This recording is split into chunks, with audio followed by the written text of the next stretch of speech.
अस्सलाम वालेकुम जी, वकास भट्टी tips channel में खुश आमदीद। भाई आज की इस वीडियो के अंदर जो पॉइंट डिस्कस हो रहा है ना, ये बहुत इंपॉर्टेंट है कि हम ई कॉमर्स के बिजनेस में अपनी प्रोडक्ट को ऑनलाइन कैसे सेल कर सकते हैं।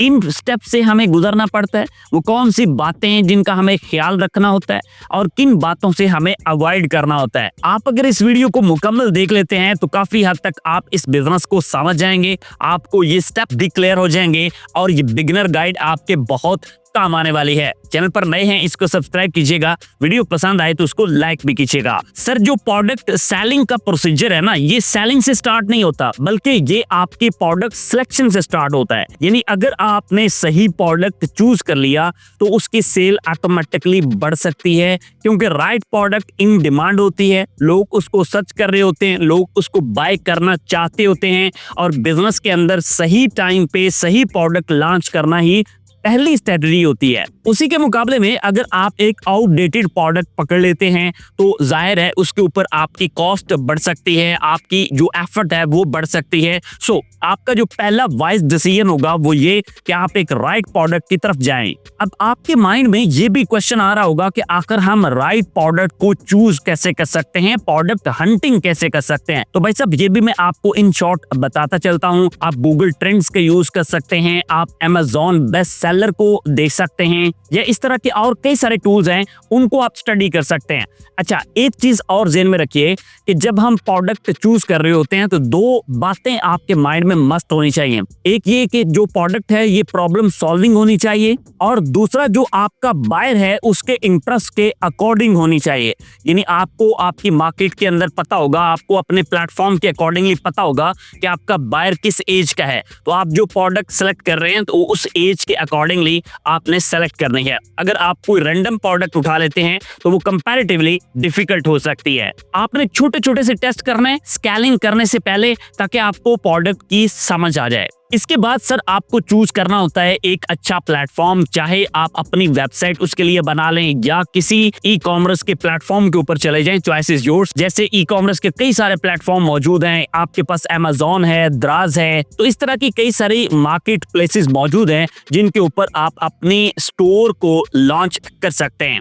अगर आप अपना स्टोर बनाना चाहते हैं तो उसके लिए आप शॉपिफाई के ऊपर अपना स्टोर भी बना सकते हैं। अब शॉपिफाई के ऊपर काम कैसे करना है वो बाकायदा मैंने वीडियोस बनाई हुई हैं, बाकायदा एक पूरी प्लेलिस्ट है, आप उसको देख के बहुत सारी लर्निंग ले सकते हैं। इसके अलावा एक और भी तरीकेकार होता है कि सोशल मीडिया शॉप्स जो है उनको भी चलाया जा सकता है। जैसे आजकल यूट्यूब भी अलाउ करता है कि आप अपने स्टोर को यूट्यूब के साथ कनेक्ट कर सकते हैं। अगर आप सोशल मीडिया इन्फ्लुएंसर हैं तो भाई आप ये स्टेप जो है उसको भी ले सकते हैं। अच्छा, एक चीज यहाँ पे बहुत इंपॉर्टेंट है, जब आप अपने स्टोर को सेटअप कर रहे हो, जब आप अपने स्टोर को बना रहे हो, तो भाई आपने कुछ बातों को बहुत अच्छी तरह ध्यान में रखना है कि आपका जो स्टोर है ये गुड लुकिंग होना चाहिए। यानी जो थीम है ना, लोग कहते हैं जी ऐसे ही बस थीम को उठा के डाल दो। नो भाई, जो थीम है उसका मेरे ख्याल से बहुत बड़ा रोल होता है, क्योंकि जो देखने वाला है उसकी अट्रैक्शन आपके जो कलर सिलेक्शन और जो आपकी सेटिंग होती है वो कर रही होती है। जितनी अच्छी कलर सिलेक्शन आप कर सकते हैं, जो ह्यूमन फ्रेंडली हो, जो साइकोलॉजी के अकॉर्डिंगली लोगों को अट्रैक्ट करे,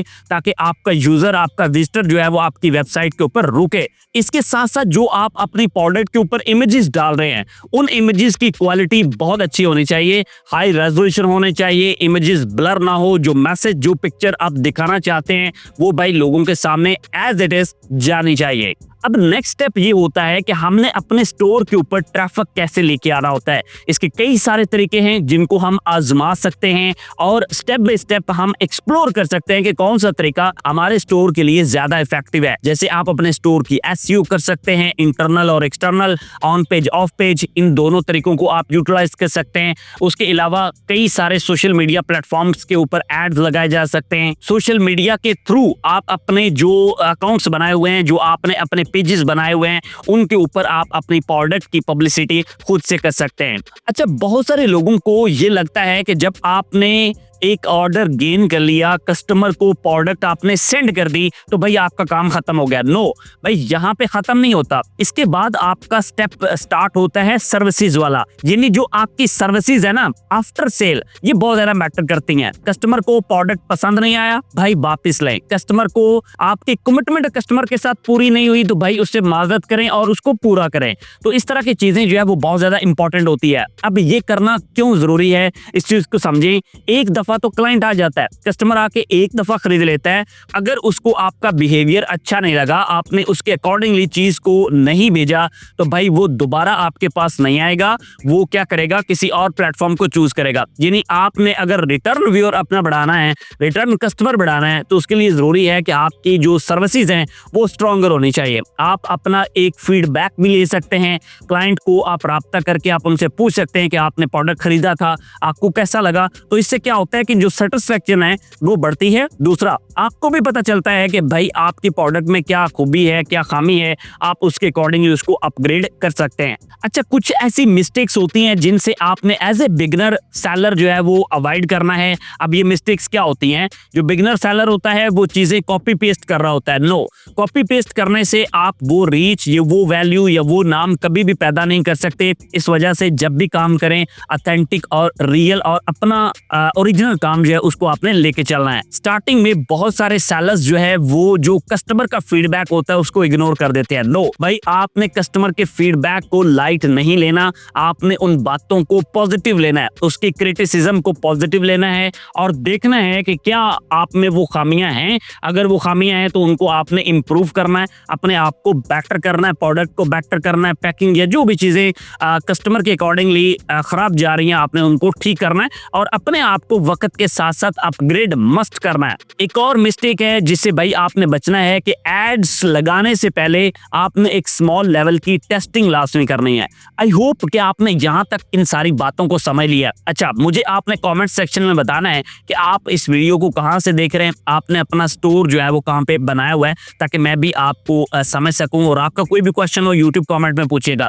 अच्छा, एक चीज मैं यहाँ पे आपको बताता चलूं कि ये बिगिनर गाइड है, ये person to person, business to business variate भी कर सकती है। आपको मजीद स्टडी करना पड़ेगा, कुछ बातें आपको मजीद पूछनी पड़ सकती है। आप मुझसे पूछें, आप रिसर्च करें, आप लोगों को फॉलो करें, लोगों को स्टडी करें, तो भाई आप अपनी एक प्लानिंग, अपनी एक स्ट्रेटजी खुद से बनाएंगे और उसको जो है वो कंसिस्टेंसी के साथ फॉलो करेंगे। ये सारा ओवरनाइट गेम नहीं है, इसमें आपकी कंसिस्टेंसी, आपकी प्रोडक्ट क्वालिटी और ढेर सारी बातें जो है वो इन्वॉल्व होती हैं। अगर आप उसको सीरियसली लेके चलते हैं तो आपकी कामयाबी के चांसेस बढ़ जाते हैं। आई होप आपको वीडियो पसंद आई है और आपने इसे लाइक भी कर दिया है। मिलते हैं आपसे एक और वीडियो के साथ। अल्लाह हाफिज।